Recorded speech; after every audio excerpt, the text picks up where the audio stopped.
हमने पहले बाबर पढ़ लिया था, बाबर के बाद हमने हुमायूं को कंप्लीट पढ़ लिया था। अब आता है इसी बीच एक आता है अफगान वंश का शासक आता है जिसका नाम क्या था, शेरशाह सूरी था। ठीक है, ये है ना मुगल वंश का दूसरा अफगान वंश था। शेरशाह सूरी वाला जो था ना, ये दूसरा अफगान वंश था। तो पहला कौन सा था, तो पहला ना लोधी वंश का था ना, वो पहला अफगान वंश था। ठीक है, तो शेरशाह सूरी के बारे में पढ़ते हैं। मुगल वंश से पहले यही आया था। ठीक है, इन दोनों के यानी बाबर या हुमायूं के बाद जिसने शासन किया था वो शेरशाह सूरी था। उसके बाद अकबर, शाहजहाँ, जहांगीर वगैरह औरंगजेब ये आए थे। तो शेरशाह सूरी का पढ़ते हैं।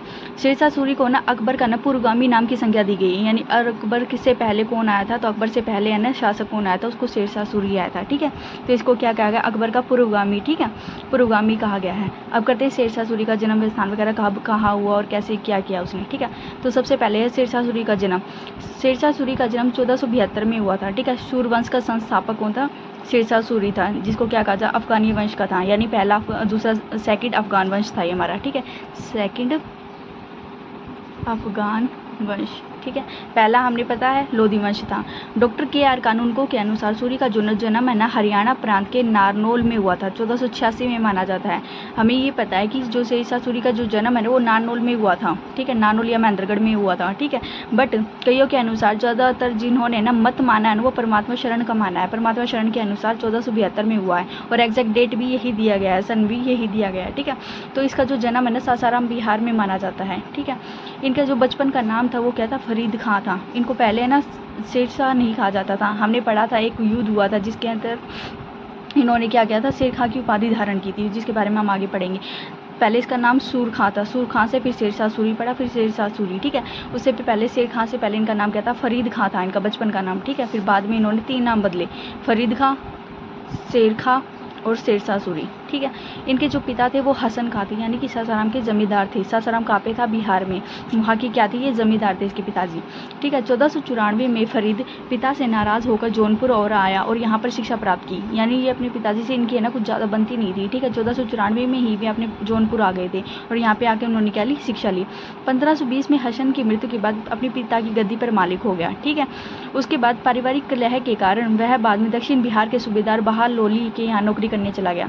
यानी इसने अपनी परिवार की जिम्मेदारियां उठाने इसने अपने परिवार की जिम्मेदारियां नहीं उठाई थी, तो इस वजह से इसने क्या किया था, पहले तो ये जौनपुर चला गया 1494 में। ठीक है, वहाँ पे इसने शिक्षा प्राप्त की। जब वापस आया गद्दी पे बैठा, लेकिन पारिवारिक कलह के कारण इसकी ये फिर दोबारा चला गया। अब की बार वो कहाँ गया था, तो बहार खां लोहानी। ठीक है, बहार खां लोहानी था। ठीक है, दक्षिण बिहार यानी बिहार का सूबेदार था बहार खां लोहानी, उनके यहाँ नौकरी करने चला जाता है। तो इसका जो बेटा होता है ना जलाल, वो क्या करता है, ये बहार खां लोहानी क्या करता है, शेरशाह सूरी को अपने काम पे रख लेता है। ठीक है, काम पे रखने का मतलब ये है, इसका जो बेटा होता है ना छोटा होता है, उसका नाम होता है जलाल, उसका संरक्षण घोषित कर देता है। ठीक है, अब देखो यहाँ से बहार खान ने शेर खां को अपने बेटे जलाल का संरक्षण नियुक्त कर दिया। बहार खां के साथ एक बार है ना क्या गया, शेरशाह सूरी है ना जंगल में गया था शिकार करने के लिए। ठीक है, एक शिकार यात्रा में इसने शेर का वध कर दिया। किसने, शेर खां ने। शेरशाह सूरी ने शेर का वध कर दिया, जिसे प्रसन्न होकर बहार खां लोहानी ने इसको क्या कहा, फरीद खां से शेर खां का नाम पड़ गया। ठीक है, अभी हमने पढ़ा था ना शेरशाह सूरी के 3 नाम थे, बचपन का नाम फरीद खां, शेर खां, फिर शेरशाह सूरी। ठीक है, इसने शेर खां की उपाधि दी इसको। बाद में बहार खां लोहानी मोहम्मद शाह के नाम से स्वयं को दक्षिण भारत का स्वतंत्र घोषित कर देता है, शासक घोषित कर देता है। ठीक है, तो पूछ ले कि मोहम्मद शाह किसका नाम था, तो मोहम्मद शाह बहार खां लोहानी का था। ठीक है, उसने क्या किया था, उसने दक्षिण भारत का यानी दक्षिण बिहार का जो बिहार वाला एरिया था ना वहाँ का क्या कर दिया, स्वतंत्र घोषित कर दिया था शासक। ठीक है, लोहानी सरदारों के षड्यंत्र के कारण, लोहानी सरदारों के षड्यंत्र। ठीक है, जो लोहानी सरदार थे, एक तो वो था बहार खां लोहानी था, लेकिन वो तो अच्छा था, लेकिन दूसरे जो अलग होते थे ना, दूसरे जो सेना के मेंबर थे, सरदार थे, लोहानी ही सरदारों के षड्यंत्र के कारण शेरशाह सूरी को बिहार छोड़ना पड़ता है। ठीक है, वो वापिस छोड़ देता है बिहार को, फिर क्या करता है, बाबर की सेना में शामिल हो जाता है। हमने पढ़ा था मुगल वंश की स्थापना जो पहला शासक कौन था, वो तो बाबर ही था। तो उसके साथ मिलकर क्या करता है, मुगल सेना में शामिल हो जाता है और चंदेरी में बाबर की तरफ से युद्ध करता है। ठीक है, शेरशाह सूरी मुगल सेना में 15 महीने तक रहा था, साथ रहकर तोपखाने सैनिक संगठन का अध्ययन किया। हमने पढ़ा था कि बाबर ने सबसे पहले मुगल वंशी में बाबर ही पहला ऐसा शासक था जिसने है ना तुगल वो कौन सी नीति अपनाई थी, उस्मानी विधि अपनाई थी, तोपखाने का यूज़ किया था। तो उन सभी का अध्ययन उसने कर लिया था शेरशाह सूरी ने। ठीक, और अनुभव किया कि मुगल प्रशासन सैन्य विभाग से में अनेक कमियाँ हैं, यदि प्रयत्न किया जाए तो मुगलों को हरा सकता है। तो यही शेरशाह सूरी आगे चलकर है ना मुगलों को हरा देता है और खुद राज करता है। ठीक है, तो यहाँ पे है शेरशाह सूरी ने कहा है कि कहा था, एक ना लाइन कही थी कि यदि ईश्वर ने मेरी सहायता की और भाग्य ने मेरा साथ दिया तो मैं सरलता से मुगलों को भारत से निकाल दूंगा। तो पूछ लिए वाक्य किसने कहे थे? शेरशाह सूरी ने कहे थे। जब बाबर ने चंदेरी का युद्ध किया तब शेरशाह की सेवाएं बाबर के लिए काफ़ी लाभदायक सिद्ध हुई थी। ठीक है, चंदेरी का युद्ध था। चंदेरी का युद्ध कब हुआ था? चंदेरी का युद्ध कब हुआ था? 1528 में हुआ था। ठीक है, हमने पढ़ा था यहाँ पे चंदेरी का युद्ध। ये रहा चंदेरी का युद्ध, बाबर और मेदिनी राय के बीच में हुआ था। तो यहाँ पे बाबर का युद्ध का साथ किसने दिया था? शेरशाह सूरी ने दिया था। ठीक है,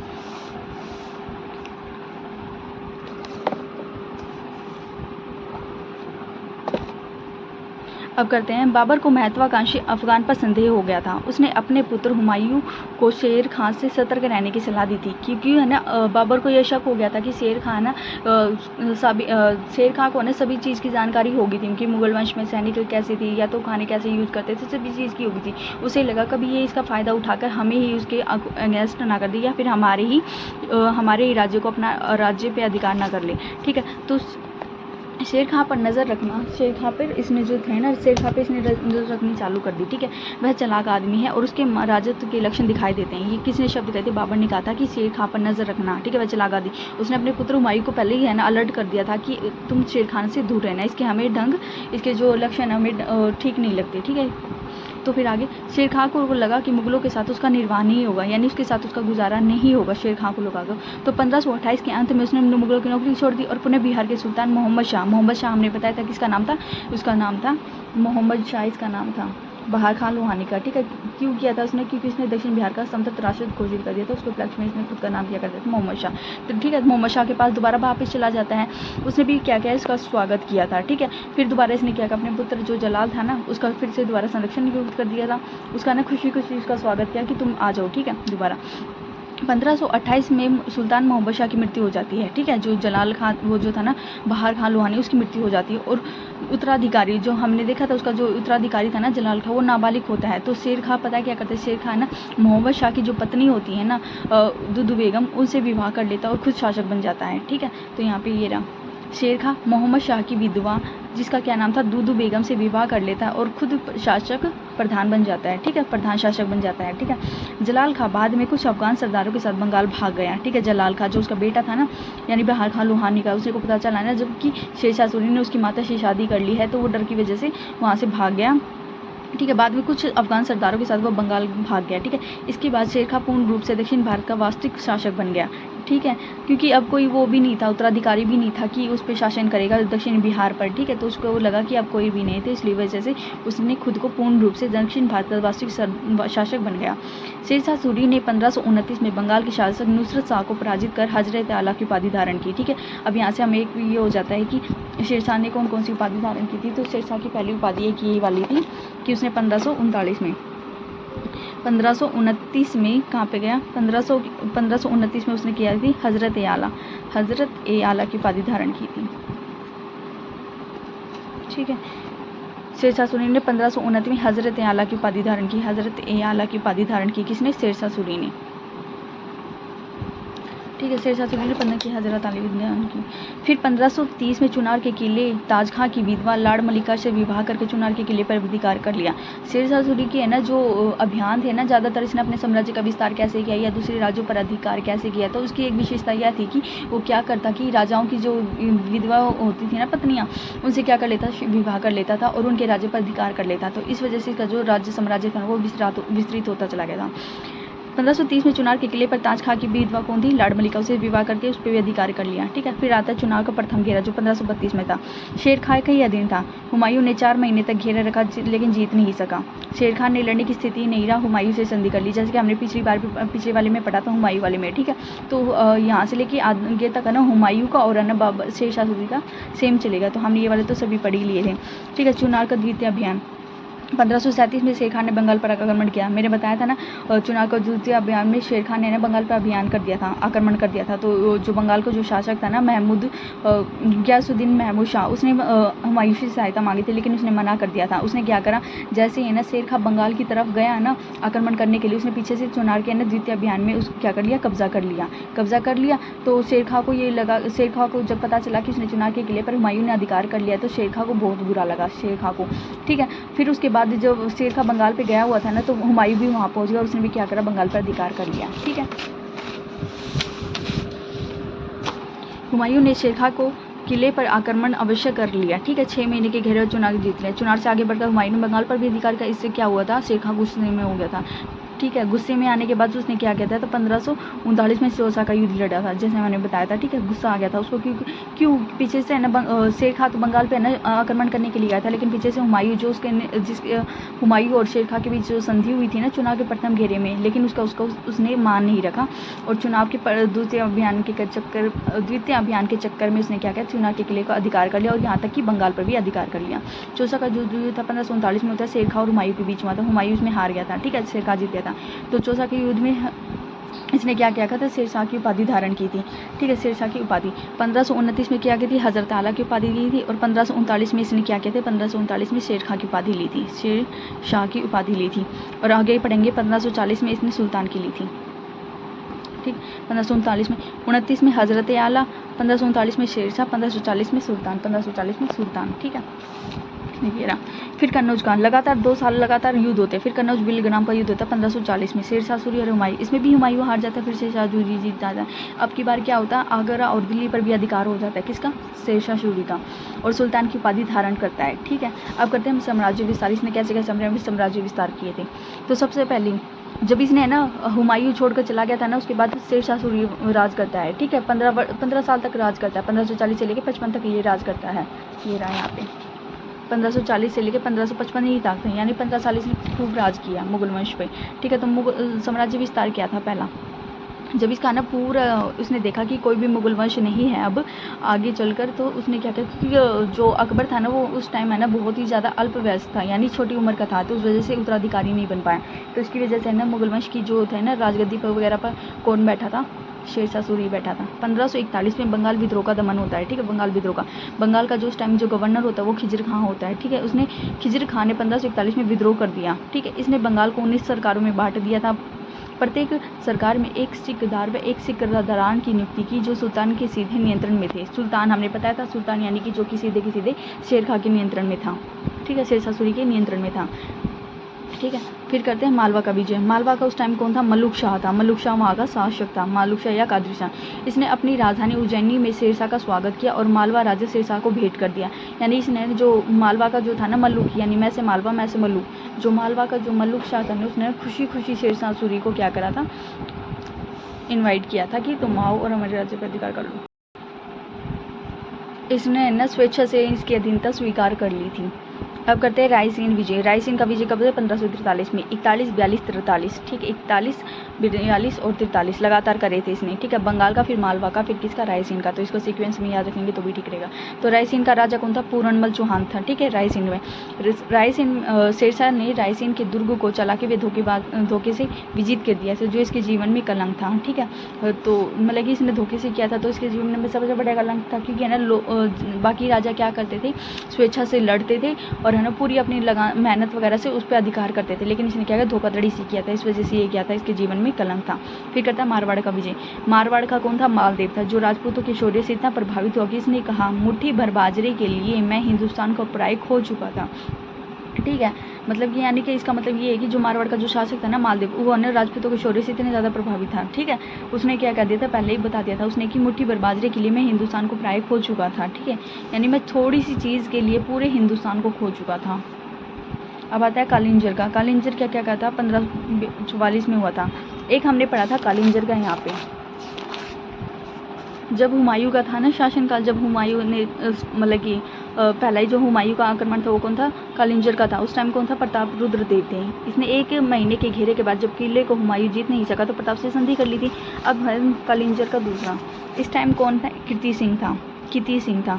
ठीक है, कीर्ति सिंह था। कालिंजर का घेरा 7 महीने तक रहा, जीत नहीं सका तो शेरशाह सूरी ने मई 1542 में के घेरे को गोला व बारूद से उड़ा देने की आज्ञा दे दी। ठीक है, युद्ध सामग्री में आग लगने से शेरशाह सूरी गंभीर रूप से घायल हो गया और इसकी मृत्यु होगी। इसके मरने से पहले इस किले को जीतने का समाचार उसको मिल ही चुका था। ठीक है, तो पूछ ले कि ना किस अभियान को ना जीतते जीते शेरशाह सूरी की मृत्यु हो गई थी, वो कौन सा था? कालिंजर का अभियान था। उसने ना गोले बारूद वगैरह इनसे ना उड़ाने की कोशिश की कालिंजर के किले को, लेकिन इसमें यानी ये खुद ही मतलब कि घायल हो गया, गंभीर रूप से घायल हो गया और मृत्यु होगी। लेकिन मृत्यु होने से पहले इसको न्यूज़ में मिल गई थी कि कालिंजर का जो किला था ना इसके अधीन हो चुका, अधिकार हो चुका है, यानी ये जीत चुके हैं। ठीक है, अब आता है शेरशाह सूरी के उत्तराधिकार। शेरशाह सूरी का उत्तराधिकार जलाल खान, जो कि इसके जो सरदार थे ना, जिसने इसको नौकरी पे रखा था शेरशाह सूरी को, उसका जो बेटा है यानी बहा खान लोहानी का बेटा कौन था? जलाल खान था, जिसको किस नाम से जाना जाता है? इस्लाम खां। ठीक है, इसका एक पुत्र भी था जिसका क्या नाम था? फिरोज था। इसके आगे चल के एक पुत्र फिरोज था और एक था आदिल खां। अभी हम पढ़ेंगे। ठीक है, पहले जलाल खां के बारे में पढ़ते हैं। भूरी की मृत्यु के 3 दिन बाद सूरी, तो ये क्या है? सूरी यानी शेरशाह सूरी की मृत्यु के 3 दिन बाद ही अफगान सरदारों के सहयोग से उसका छोटा बेटा जलाल खान इस्लामाबाद की इस्लाम शाह की उपाधि धारण कर सिंहासन पर बैठ जाता है। जो कि हमने देखा था अफगान सरदारों के साथ कहाँ पे भाग गया था? बंगाल भाग गया था। वो वापस आता है, यानी सूरी की मृत्यु के 3 दिन के बाद ही वो वापस आ जाता है और क्या करता है? इस्लाम शाह की उपाधि धारण कर सिंहासन पर बैठ जाता है। ठीक है, 1553 में इस्लाम शाह की मृत्यु के बाद, इस्लाम शाह को हमने पढ़ा जलाल खां का क्या नाम था? इस्लाम शाह था, की मृत्यु के बाद उसका अवयस्क पुत्र यानी कम उम्र का बेटा जो था ना फिरोज राजगद्दी पर बैठा, परंतु 3 दिन बाद ही उसके मामा, ठीक है हमने बढ़ा ये वाला था ना फिरोज शाह, ये 3 दिन ही बैठा था बस। फिर इसके जो मामा थे ना, उसने मुबारक शाह यानी कि फिरोज का मामा कौन था? मुबारक शाह। इसने क्या करा था? फिरोज को मरवा दिया था। ठीक है, फिरोज खां को मरवा कर खुद बैठ गया था और खुद को क्या कर दिया था? आदिल खां की उपाधि धारण कर दी थी। ठीक है, तो पूछ रहे आदिल खां की उपाधि किसने धारण की थी? तो मुबारिज खान ने। ठीक है, जलाल खां इस्लामाबाद की उपाधि धारण की थी, मुबारिक खान ने आदिल खां की उपाधि धारण की थी। ठीक है, और क्या था यहाँ पे? उसके मामा मुबारिक खान ने उसे मरवा दिया और स्वयं क्या करा? आदिल शाह की उपाधि धारण कर सिंहासन पर क्या करेगा? बैठ गया। सूरवंश का अंत कैसे हुआ? 1555 तक सूर साम्राज्य 3 भागों में बट गया था। ठीक है, सिंहासन के एक दावे पर इब्राहिम खान, ठीक है, ने आक्रमण कर दिल्ली व आगरा पर अधिकार कर लिया और इब्राहिम शाह की उपाधि धारण की। ठीक है, इब्राहिम शाह की उपाधि धारण की थी। ठीक है, पहला शासक तो ये हो गया था फलत। तो दूसरा कौन सा? आदिल शाह। आदिल शाह हमने पढ़ा था जो मुबारिज खान यानी फिरोज खां का जो मामा था मुबारिज खां।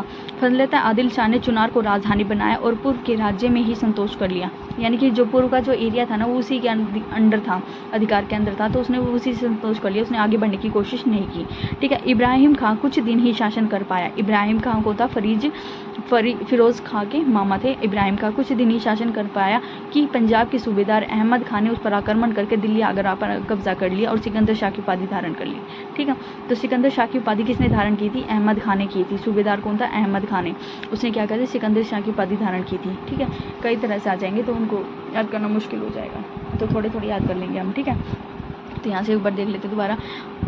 जलाल खान ने किसकी उपाधि धारण की थी? इस्लाम शाह की उपाधि धारण की थी। मुबारिज खान ने किसकी उपाधि धारण की थी? आदिल खां की। ठीक है, यहाँ से सूबेदार अहमद खान ने किसकी उपाधि धारण की थी? सिकंदर शाह की उपाधि। ठीक है, जो लास्ट युद्ध होता है ना सरहिंद का युद्ध 1555 में होता है, हुमायूं और सिकंदर शाह के बीच हुआ था। सिकंदर शाह भी मैंने बताया था कौन था? सूबेदार अहमद खां था। ठीक है, उसने क्या कहा? सिकंदर शाह की उपाधि धारण की थी। ठीक है, अब पूरा था शेरशाह सूरी तो मर चुका था, उसके दोनों बेटे आए थे। एक बेटा आया था जलाल खां के बाद फिरोज खां आया, फिरोज खां बाद उसके मामा आए। मामा को किसने हरा दिया? सूबेदार अहमद खान ने हरा दिया। ठीक है, सूबेदार अहमद को किसने हराया? जिसने सिकंदर शाह की उपाधि धारण की थी। फिर हुमायूं आ जाता है। हुमायूं उस टाइम का निर्वासन काल था, हमने पढ़ा था। हुमायूं ने अपने मुगल वंश को दोबारा कैसे पाया था? क्योंकि हमने पढ़ा था कि 1540 से लेके 1555 तक शायद वो ना निर्वासन काल था उसका, हुमायूं का। उसके जब बाद वो वापस आता है ना, तो सरहिंद का युद्ध लड़ता है। ठीक है, सरहिंद की युद्ध के बाद उसने मुगल साम्राज्य की दोबारा नींव रखी थी, वही है। ठीक है, ये वाला सरहिंद का युद्ध। तो हुमायूं वापस आ जाता है इस बीच, क्योंकि है ना 1540 से लेके 55 तक इसका निर्वासन काल था। ठीक है, फिर ईरान के शासक एक था तहमास्प, हमने पढ़ा था नाम, उसकी मदद से ये वापस आ जाता है ईरान से, उनकी मदद से लेके हुमायूं वापस आता है। और सरहिंद का पहला युद्ध लड़का सिकंदर शाह था, क्योंकि हमने पढ़ा था इब्राहिम जो फिरोज खां के जो मामा थे ना इब्राहिम खां, उनको हराने के बाद उनको कौन हरा देता है? सूबेदार अहमद खां हरा देता है। तो इसको किस नाम से जाना था? सिकंदर शाह। ठीक है, अब ये गद्दी दिल्ली आगरा की गद्दी पर कौन राज करता है? ये करता है। तो हुमायूं वापस आने के बाद सबसे पहले इससे लड़ता है और पुनः मुगल साम्राज्य की नींव रख देता है। ठीक है, तो ये था हमारा पूरा का पूरा। अब फिर हम पढ़ेंगे हुमायूं का जो बेटा आता है ना अकबर, फिर वो राज करता है। ठीक है, अब करते देखिए शेरशाह सूरी का जो भू राजस्व व्यवस्था वो कैसी कैसी थी? तो सबसे पहले गजे सिकंदरी की व्यवस्था किसने चलाई थी? तो शेरशाह सूरी ने चलाई थी गजे सिकंदरी की, ठीक है। कराई व कृषि योग्य भूमियों को 3 श्रेणी में बांटा गया था, उत्तम, मध्य व निम्न श्रेणी में। यहाँ से क्वेश्चन नहीं बनेगा, यहीं से बनेगा, ठीक है। गजे सिकंदरी किसने चलाई थी? शेरशाह सूरी ने, ठीक है। ये वाला एक और कर लेंगे। शेरशाह सूरी द्वारा लिया जाने वाला कर, शेरशाह सूरी के द्वारा जो लिया जाने वाला कर कौन कौन से? वे 3 थे, ये हर बार पूछे जाते हैं, इंपॉर्टेंट, ठीक है। पहला है खिराज। खिराज क्या होता था? जो भूमि कर होता था ना, यानी 1/3 भाग, भूमि कर का 1/3 भाग को किसको कहते थे? खिराज को कहते थे। जरीबाना, भूमि की नाप के लिए उपज का 2.5%, ठीक है, 2.5% वाला जरीबाना, 1/3 वाला खिराज। महिसिलाना, राजस्व अधिकारियों के लिए उपज का 5%, राजस्व अधिकारियों के लिए उपज का 5%, ये एज इट इज ही याद करने पड़ेंगे, ठीक है। खिराज, जरीबाना, महासिलाना, खिराज, जरीबाना, महासिलाना, ठीक है। खिराज तो 1/3, जरीबाना 2.5, महासिलाना 5%। अब करते हैं शेरशाह सूरी ने किस किस चीज़ का निर्माण करवाया स्थापत्य कला में, या फिर ये सड़क वगैरह। तो सबसे पहले शेरशाह सूरी द्वारा बनाई जाने वाली सड़क कौन सी थी? जीटी रोड का निर्माण किसने करवाया था? हमें पता ही है, जीटी रोड का निर्माण किसने करवाया था? शेरशाह सूरी ने करवाया था, ठीक है। सड़क ए आजम की स्थापना किसने करवाई थी? शेरशाह सूरी ने। यह जो सड़क थी ना, बंगाल के सोनार गाँव से लेकर पंजाब के अटक तक जाती थी, जो कि 1500 मीटर लंबी थी, ठीक है। यानी बंगाल से लेकर पंजाब तक जाती थी सड़क ए आजम, ठीक है। बाकी इसने 3 और बनवाई थी। आगरा से बुरहानपुर भी जाती थी, जो आगरा से चित्तौड़ भी जाती थी, और लोहार से मुल्तान तक भी जाती थी, ठीक है। तो सड़कों का निर्माण ज़्यादातर किसने करवाया था? शेरशाह सूरी के वंश में ही किया था। शेरशाह सूरी द्वारा चलाए गए सिक्के। शेरशाह सूरी ने अपने सिक्कों पर फारसी भाषा के साथ साथ देवनागरी लिपि में भी लेख लिखवाए थे, ठीक है। सिक्कों पर क्या करा था? फारसी भाषा तो लिखवाई थी तो लेकिन देवनागरी लिपि भी, ठीक है। और क्या नाम था? दूसरा था रुपया, जिसको क्या नाम था? चांदी के सिक्के का क्या नाम था? रुपया था, ठीक है। सब पहले शेरशाह सूरी ने ही किया था। तो सबसे पहले पूछ ले, चांदी का सिक्का सबसे पहले किसने चलाया था? तो चांदी का सिक्का सबसे पहले शेरशाह सूरी ने ही चलाया था, जिसका क्या नाम था? रुपया। सोने के सिक्कों को क्या कहा जाता था? अशरफ कहा जाता, अशरफ। तांबे के सिक्के को दाम, ठीक है। तांबे के सिक्कों को क्या कहा जाता था? दाम कहा जाता था, ठीक है। अब करते हैं शेरशाह सूरी ने क्या क्या बनवाया था। शेरशाह का मकबरा सासाराम बिहार में है, ठीक है। किसने बनवाया था? थॉमस डैनियल के द्वारा बनवाया गया था, थॉमस डैनियल के द्वारा बनवाया गया था, ठीक है। किला ए पूना मस्जिद, पुराने किले की मस्जिद है दिल्ली में, जो कि सूरी के द्वारा बनवाई गई थी। किला ए कुन्हा मस्जिद कहाँ पे है? दिल्ली में है। ये हर बार क्वेश्चन पूछा जाता है, ठीक है। यूपीएससी के एग्जाम में इसने 2 बार पूछा हुआ है। किला ए कुन्हा मस्जिद कहाँ पे है? तो दिल्ली में। किसने बनवाया था? शेरशाह सूरी ने, ठीक है। डाक प्रथा का प्रचलन किसने किया था? सूरी के समय में ही डाक प्रथा का प्रचलन हुआ था, ठीक है। पहला ही मुगल वंश में था ना, बाबर ने भी नहीं किया, ना हुमायूं ने किया, लेकिन शेरशाह सूरी ने क्या करता? डाक प्रथा का प्रचलन किया था, ठीक है। शेरशाह का मकबरा सासाराम बिहार, थॉमस डैनियल के द्वारा। किला ए कुन्हा मस्जिद दिल्ली में, शेरशाह सूरी के द्वारा। रोहतासगढ़ का किला किसने बनवाया था? शेरशाह सूरी ने बनवाया था। मानकोट का किला शेरशाह ने।